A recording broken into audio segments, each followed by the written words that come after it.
So my name's Gemma. I'm a SEN advisor here at SOS SEN, and my primary job is within the pre-action protocol team. It's one of the many services that we offer to support parents enforcing their rights and their children's rights in relation to their special educational needs. So I'm just going to start the slides. Bear with me just a sec. Okay, let's get going. So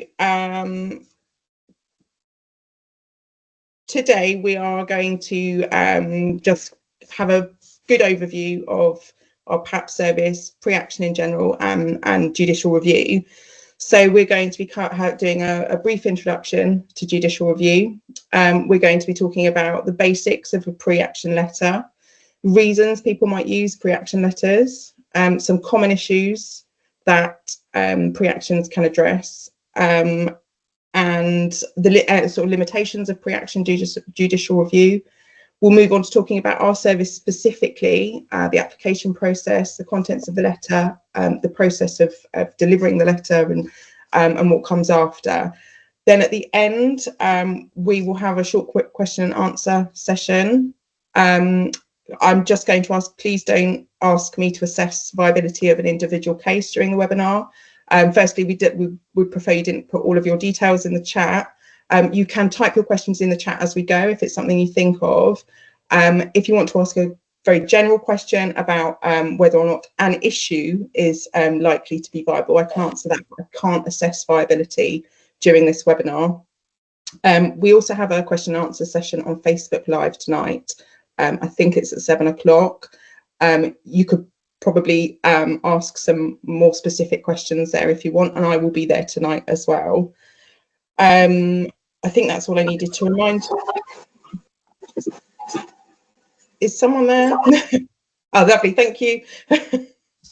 Okay, so I think that's all the housekeeping done. So I thought it was important to talk about judicial review as a function, because I think it gives context to the letters that we send. We're hearing more and more about pre-action letters at the moment. They're becoming, and we're using them increasingly to challenge decisions and failure to meet duties. But we realise that some people don't know what that is in a broader context. So judicial review is a legal process where the High Courts review the lawfulness of decisions or actions that have been made by public bodies. So public bodies are government departments, local authorities, state-maintained schools. It excludes private schools. That's a contractual kind of relationship. So judicial review ensures that public bodies, such as local authorities, act within their legal powers, that they make rational decisions and they follow proper procedure when they're making those decisions. So judicial review occurs at the High Court. It's not a specialist tribunal like the SEN tribunal that everyone is probably a bit more aware of. And the judicial review remit is fairly narrow. It focuses only on how a decision was made, not whether or not it was the right decision to make, or the outcome was correct. So it will only be asking if the local authority has acted within its powers, were they behaving rationally, and was that due process followed. Sometimes this means a lack of decision. When we're talking about decision making, sometimes there will be no decision has been made. So potentially for an EHC needs assessment, once that 20 weeks has passed and the parent is still waiting for a decision. So courts typically don't replace decisions that have already been made, but they might provide guidance or set aside any unlawful or irrational decisions. They will also, in the sorts of cases that we deal with, order a local authority to meet the duty that they're breaching. So this is a really important point. Judicial review is a remedy of last resort. We need to be at a point before, when we're starting to think about initiating judicial review, that nothing else has worked. And we'll talk about that a bit more, what that looks like a bit further into the presentation. So we do insist when we take an application for a pre-action letter that fair warning has been given to the local authority that that this might be being commenced. So there also can't be any other method of appeal to bring a case to judicial review. Anything that can be challenged at the Special Needs Tribunal can't be challenged at judicial review. So things like contents, refusal to issue, and those kinds of cases where there is already an appeal process in place. That doesn't mean that you have to have exhausted the local authority's complaint procedure, because that can take too long. So there can't be any formal appeal available to you to be able to use it. A lot of our families have quite complex issues, and sometimes there'll be multiple issues that have multiple methods of challenge, and what we will do is look at a case holistically and say, actually, this part is suitable for pre-action or judicial review, and this part isn't because there is another method of appeal or it's historic or something like that.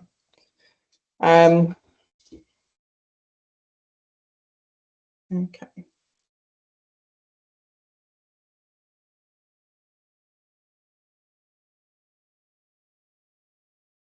So what is a PAP letter, a pre-action letter? So it's a pre-action protocol letter. It's a formal letter sent before somebody initiates a judicial review claim. The purpose of the letter is to notify the defendant, which is a public body, that a judicial review is being considered. It gives them chance to respond or correct the issue without having to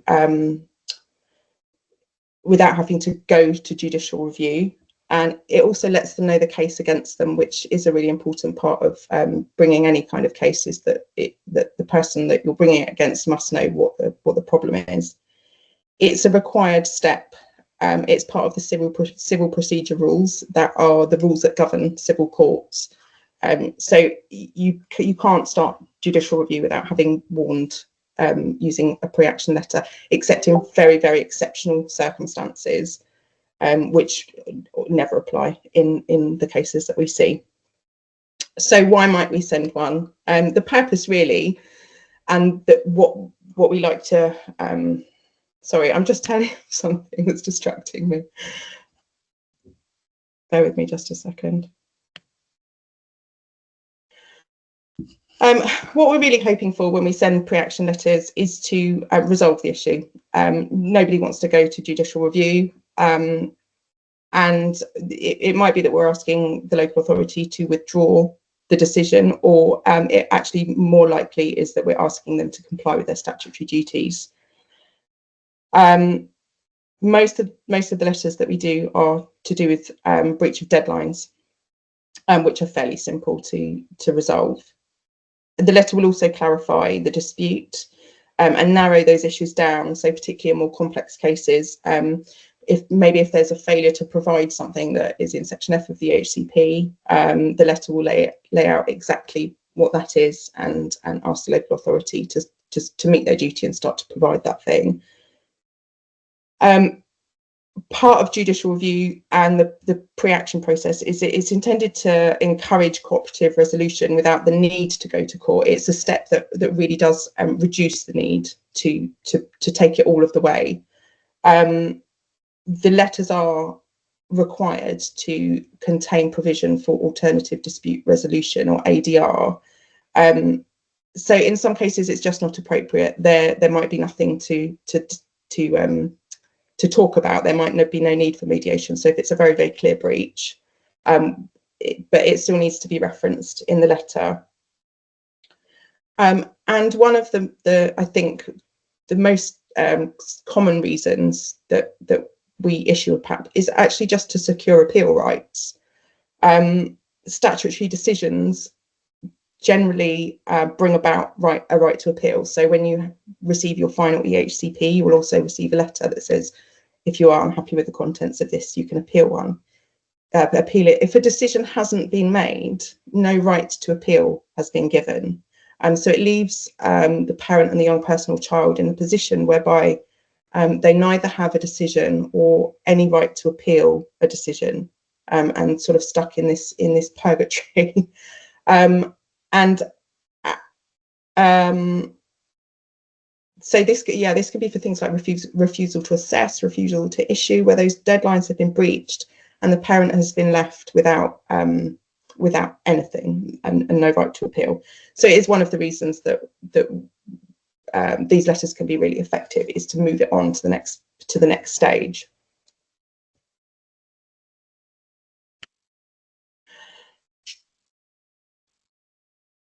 Sorry, I realise I've missed a step here. And it's quite an important one. It's who can send one. So technically, strictly speaking, anyone. And I realise that there's quite a lot of information regarding pre-action letters out there at the moment. There are several issues with writing the letter yourself. Mostly it's because it is a technical letter. There may be gaps in the person who's writing its knowledge. There are lots of intersections. We realise that most of our parents, or many of our parents, have a really good grasp of FCN law and the specific laws that apply to their case, but quite often, usually there won't be an extended knowledge of public law or the intersections between common law and the laws that we see every day, the Children and Families Act and those things. So to write an effective letter, you might not have the knowledge that you need to make sure that everything's included. And actually, there might be some you might end up including some things that are not relevant and sort of distract from the real issue. Also, it's parents or people who haven't been trained to write pre-action letters may not fully understand the viability of their case, whether or not it is viable for judicial review and there is a prospect of success. When the case, if it needs to move forward and legal aid needs to be applied for, one of the things that the solicitor will look at is whether or not the case has a prospect of success. And if it doesn't, there will be no application for judicial review.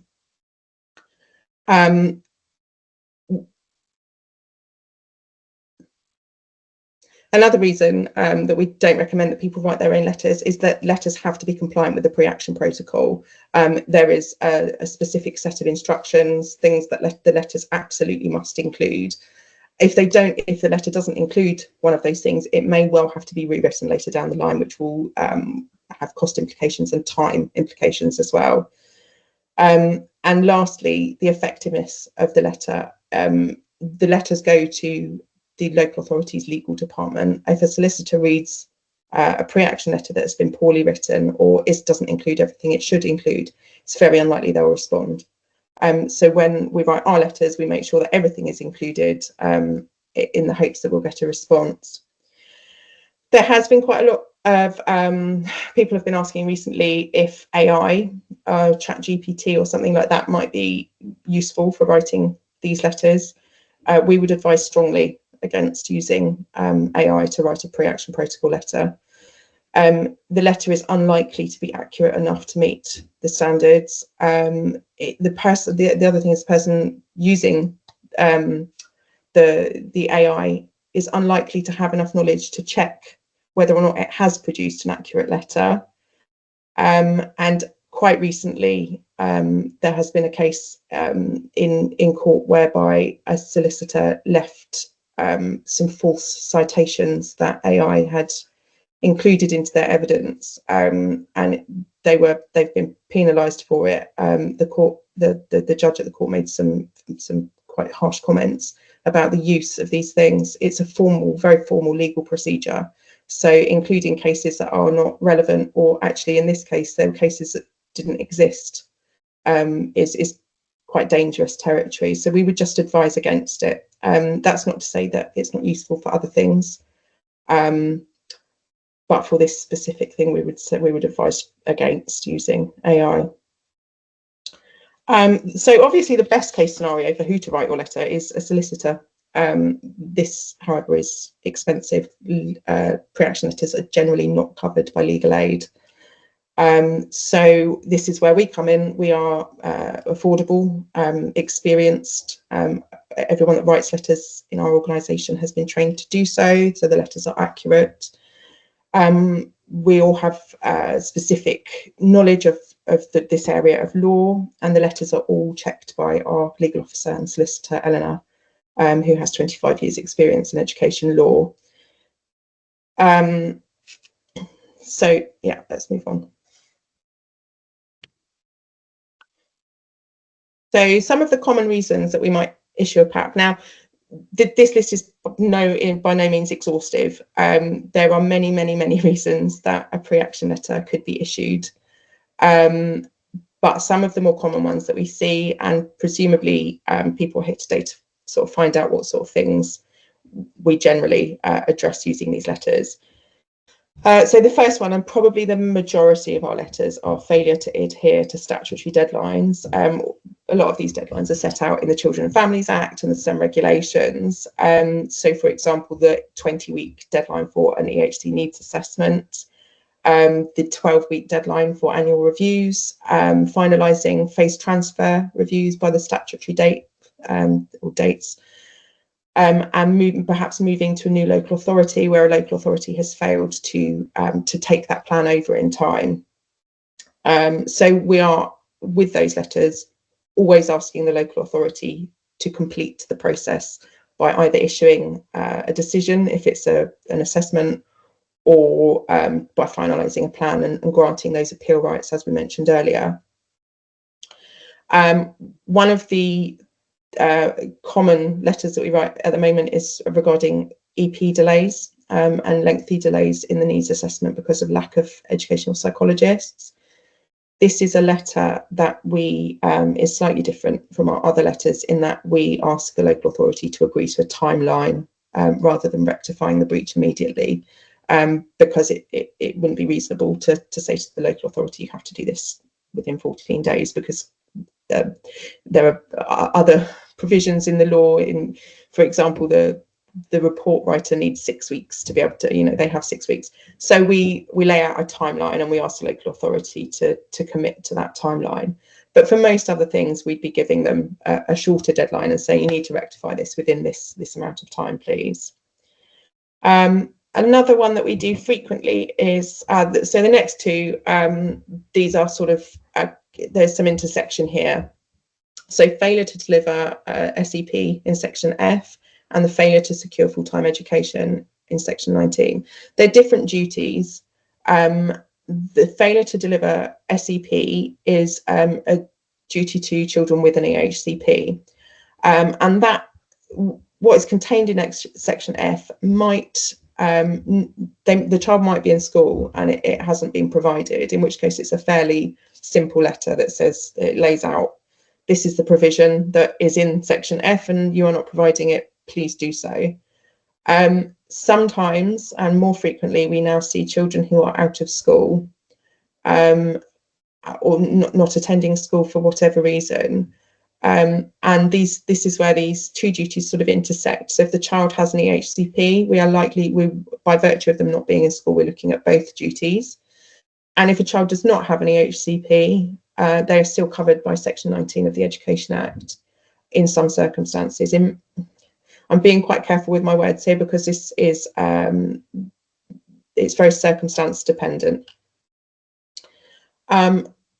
So the failure to secure full-time education, and quite often by virtue of that, the failure to deliver special educational provision can be quite complicated, as I said, and it will depend upon the reasons for the non-attendance and any evidence for that reason.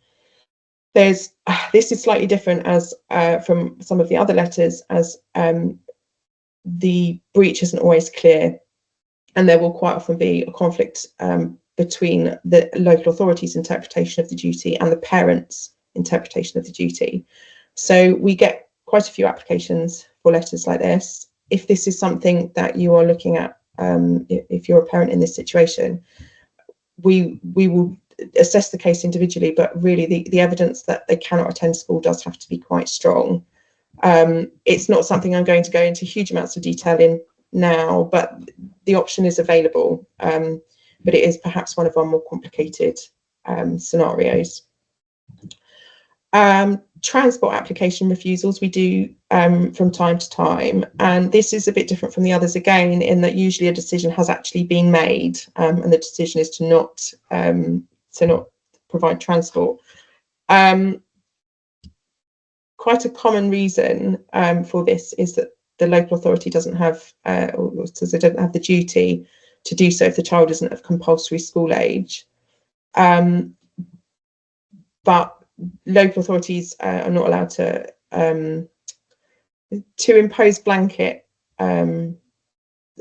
policies that exclude people like that. So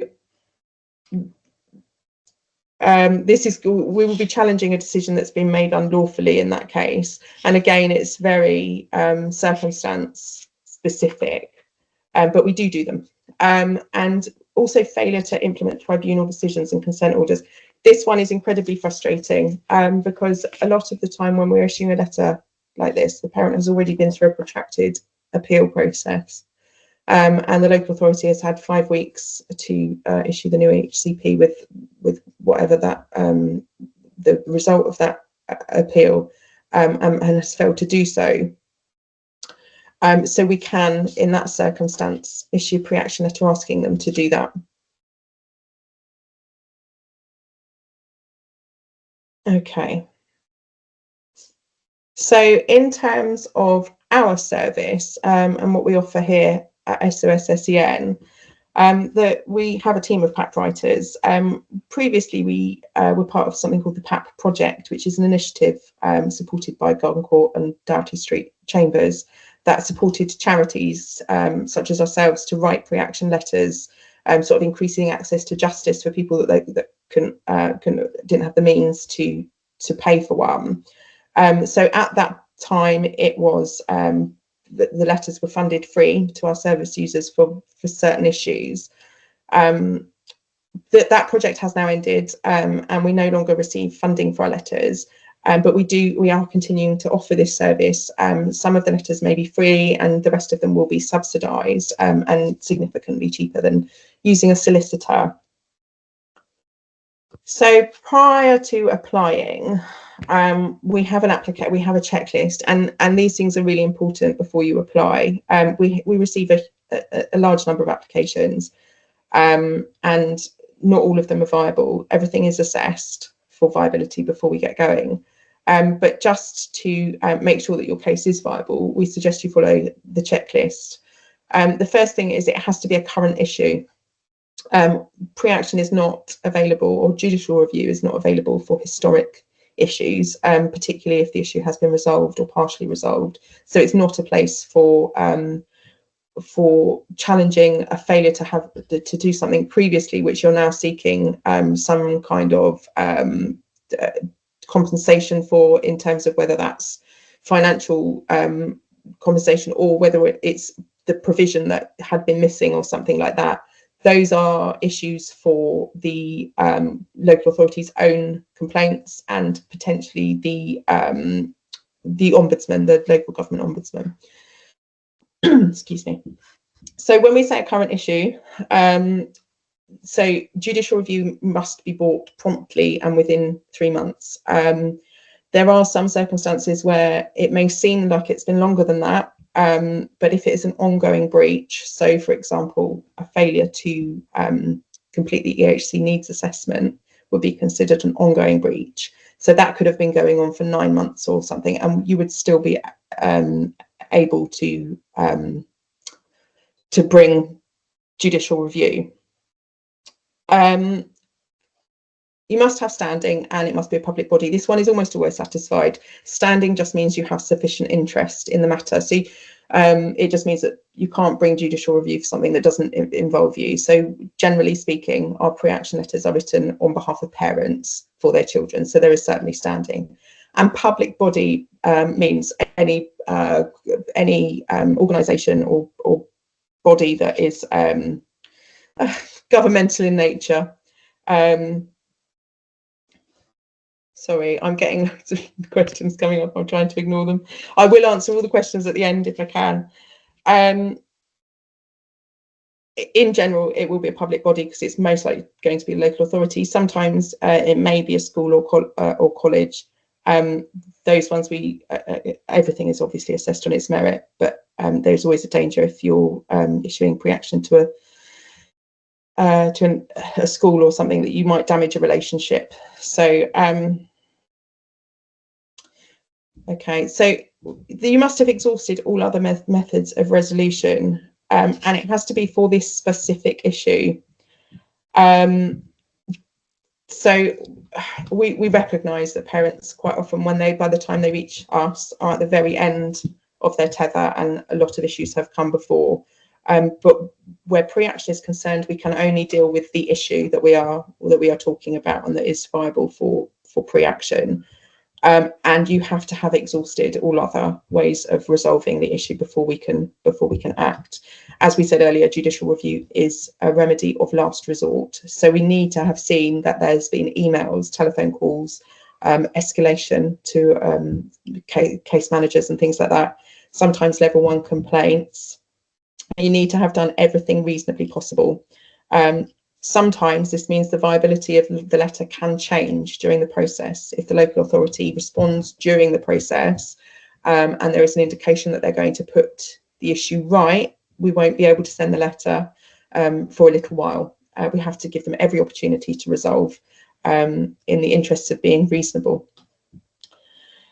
We understand that that's quite frustrating sometimes. Like I said, by the time parents get to us, they're usually quite frustrated already, but we'd have to remain within the protocol, and the letter will not be effective if there is another way to resolve the issue. As I said before, there can't be any other means of appeal, so no SEND tribunal. However, sometimes we do get multiple issues where a good example is if a parent is appealing Section I of their EHCP and the child is out of school. The fact that there's no school named or no placement named in Section I is the issue for the tribunal, but there will also, by virtue of that, be a lack of full-time education potentially if the child is out of school, and a failure to deliver Section F, which are issues that we can write back letters for. We ask that you have warned the local authority or public body of potential legal action, including judicial review. This needs to be quite specific, and it needs to be quite recent before we write the letter. We need quite a formal letter. Email is fine, to usually the Director of Children's Services, at the very least the head of the SEND department in the local authority. They need to have, like I said earlier, have had every opportunity, and you need to have warned them that JR is a potential consequence if they continue to delay or not act. There are some really good template letters on IPSI for most of the issues that we cover, and they can be kind of cut and pasted and edited to meet to suit your circumstances. And then what we usually ask is that you ask the local authority to reply within a week. If it's a very urgent matter, perhaps 5 days would be sufficient. And last on our checklist, sufficient evidence. So if, particularly for the out of school type issues, in order to be able to assess the case, we need to see all of the paperwork that might be relevant, and this will include potentially evidence for the reason your child isn't in school, and just so that we have plenty to go on. Okay, so applying for a pre-action, you can do on our website. It's a fairly simple process. You register and then you're added to a list where we assess the viability, or our legal officer assesses the viability of your case.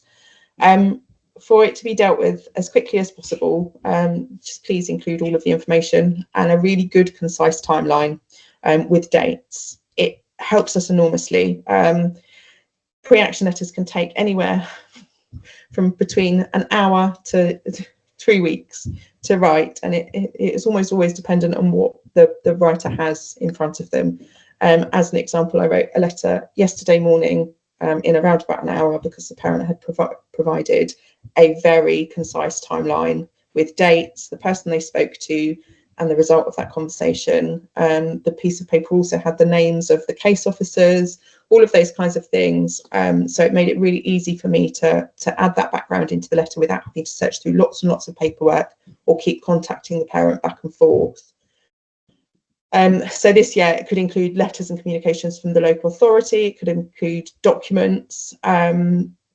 So once it's been assessed by our legal officer, if it's viable, the letter will be graded between 1 and 5, and that will determine the cost of the letter. For some of our letters, very straightforward issues, they're free. For other PAT letters, the charges range from £50 to £300, and it will depend upon the complexity of the letter.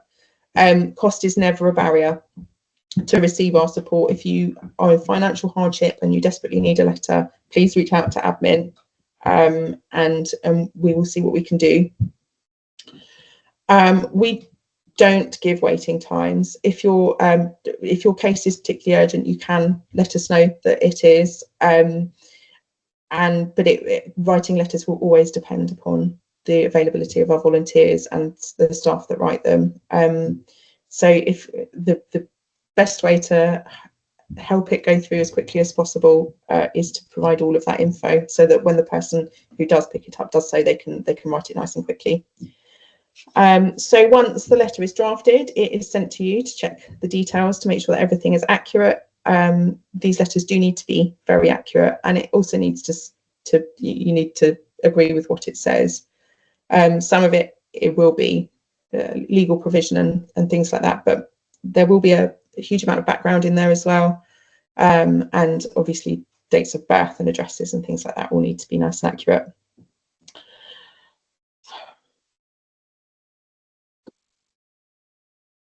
Okay, so the letter itself is a formal legal letter to the local authority or whichever public body. They're compliant with the pre-action protocol that we spoke about earlier. So there are specific things that need to be in there for it to be valid. So the letter will need to lay out the issue, the legal provisions, action required.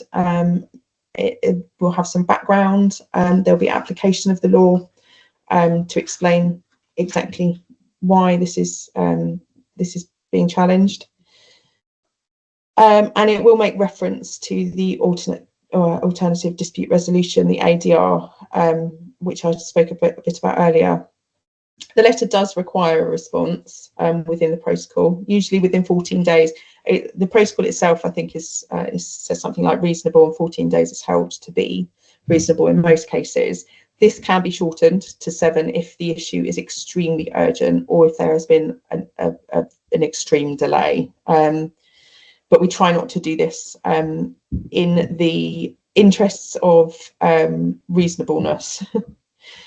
The letter will be sent by us, by our legal team, to the local authority and their legal team, and that's part of the pre-action protocol.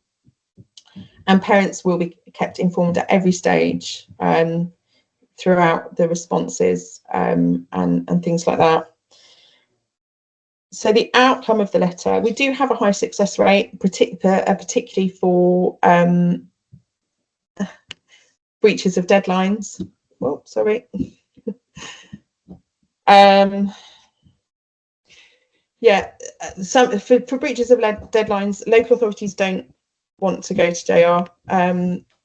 It's expensive and time consuming. So generally speaking, the letters are quite effective for those kinds of cases. The letter does require a formal response. Sometimes we receive one, sometimes we don't. Sometimes the issue is remedied without response. Frequently we send pre-action letters and magically 2 days later EHCPs drop into people's inboxes, and we never receive a response, and that's absolutely fine because it means the issue has been resolved. And as I said before, this is really about the breach. It's about the issue. It's not about kind of dragging the local authority over the coals for having done something wrong. That's kind of covered by complaints. We are very outcome focused. We just want that outcome, and the letter quite often does that. Sometimes the local authority won't respond at all, or the response will not be sufficient, in which case we will reply generally the first time. It very much depends on the content of the response. We would quite often reply to say, we would always reply if there's been no response. We will send a chase up after a few days after the 14 days and say, we're sorry to note you haven't replied, please do so. If the response is insufficient, we might go back and tell them why we think it's insufficient, and give them another chance. If that doesn't, we would be referring you on to a solicitor using legal aid to pursue judicial review. And actually, sometimes I do need to make it clear, by sending a pre-action letter, you are not committing yourself in any way to continue to pursue judicial review. But if you do choose to, it is an option. And actually, sometimes the first contact from the solicitor can have an effect if our letter hasn't. So legal aid is a bit of a golden question. The simple answer about legal aid is it is available for judicial review, and it is means tested, and under 16s can receive legal aid in their own right. So for most of the cases we do, legal aid would be available. Sometimes you'll hear different to that, which is a real shame, but the best people to ask about the ins and outs of it are legal aid solicitors who specialise in education law. They are thin on the ground. There are not a huge amount of legal aid contracts out there. We would usually recommend a solicitor who, sorry, did I say over 16? Under 16s. I just saw that one pop up, so you caught, thank you. Yes, under 16s can apply for legal aid in their own right if the issue relates to them. If the issue is the parent, so if it is the right of the parent, that is the child wouldn't be able to. But for the issues that we deal with, then yes, usually the under 16 is eligible for legal aid in their own right.